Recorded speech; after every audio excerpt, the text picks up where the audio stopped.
da Europa, mas de todo o mundo. Todos os países vivenciam esse problema.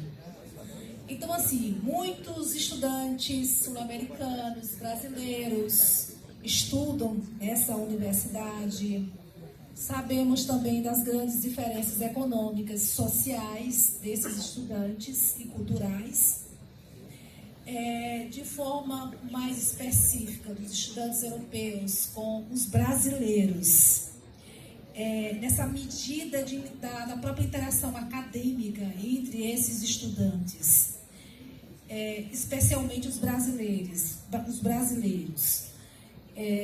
em que, como o senhor, como professor, em que esses estudantes brasileiros, né, com essa experiência lá em Salamanca, nessa universidade, pode trazer de novidades aqui para o Brasil, no sentido de aperfeiçoar o combate à corrupção? Claro. Yo creo que la relación que se establece con los estudiantes brasileños, hay un primer matiz.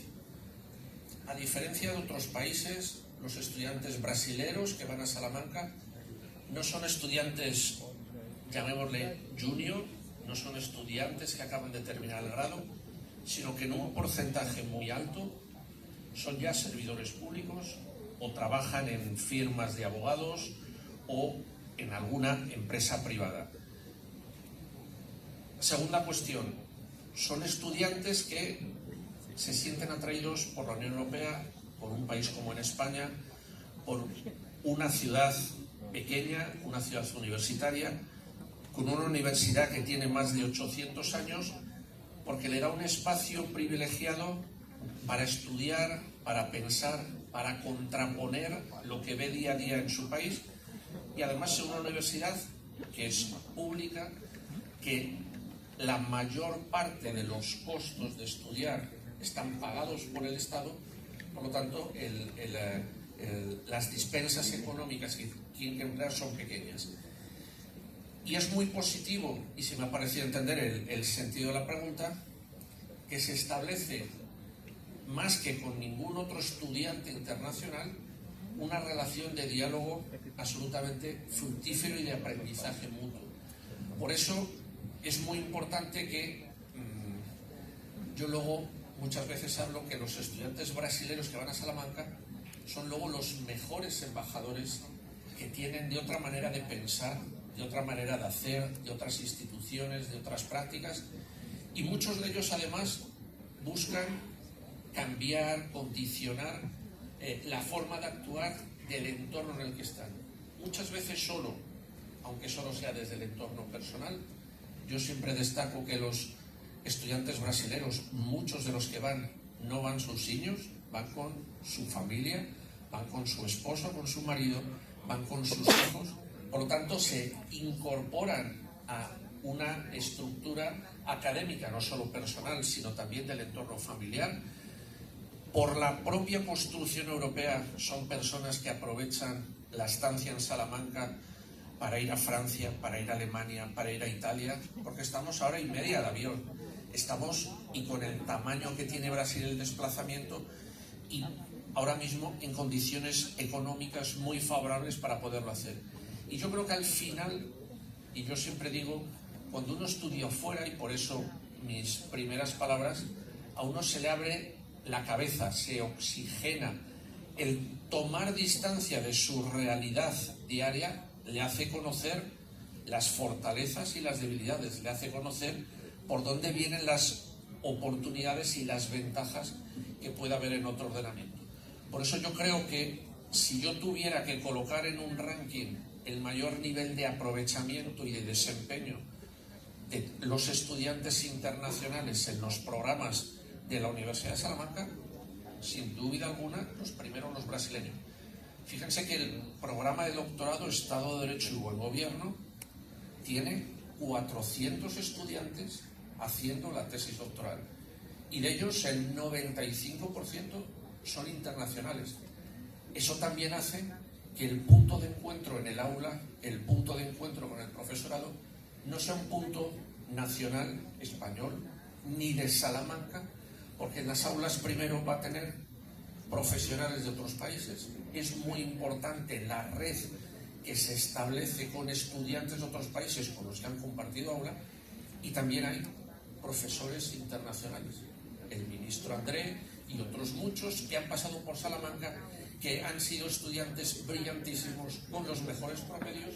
Nosotros los incorporamos a las actividades académicas, a los tribunales de evaluación, a los congresos, a las publicaciones, porque siempre la perspectiva que tenemos es global, siempre la perspectiva que tenemos es interdisciplinar.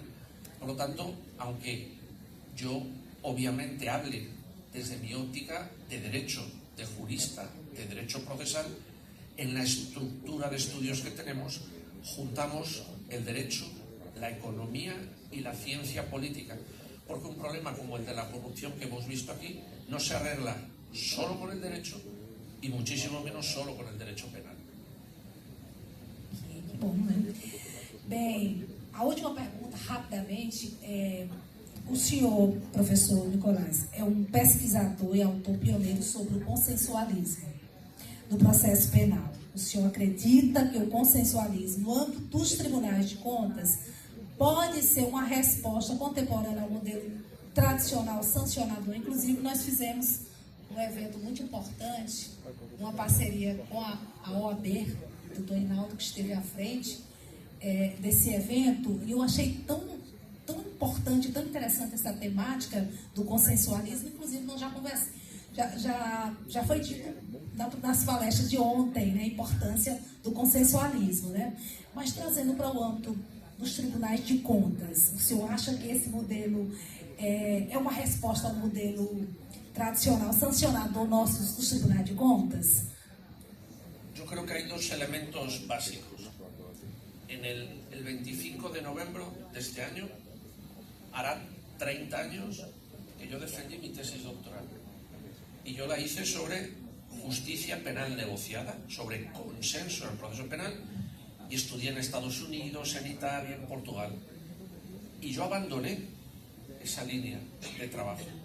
Y he vuelto a recuperar esa línea de trabajo precisamente, y abro comillas, por culpa de estudiantes internacionales, fundamentalmente por culpa de estudiantes brasileños. Alguno está sentado aquí. ¿Por qué?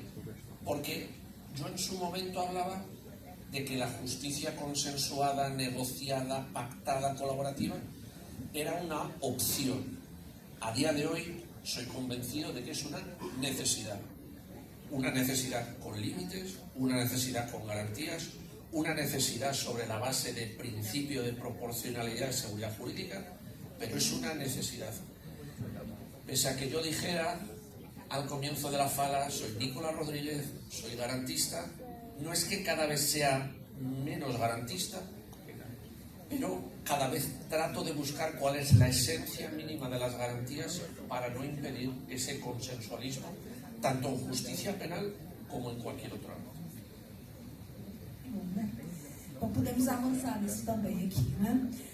Então, vamos já concluindo, não é isso? Mais uma vez, muito obrigada, doutor Nicolás, professor.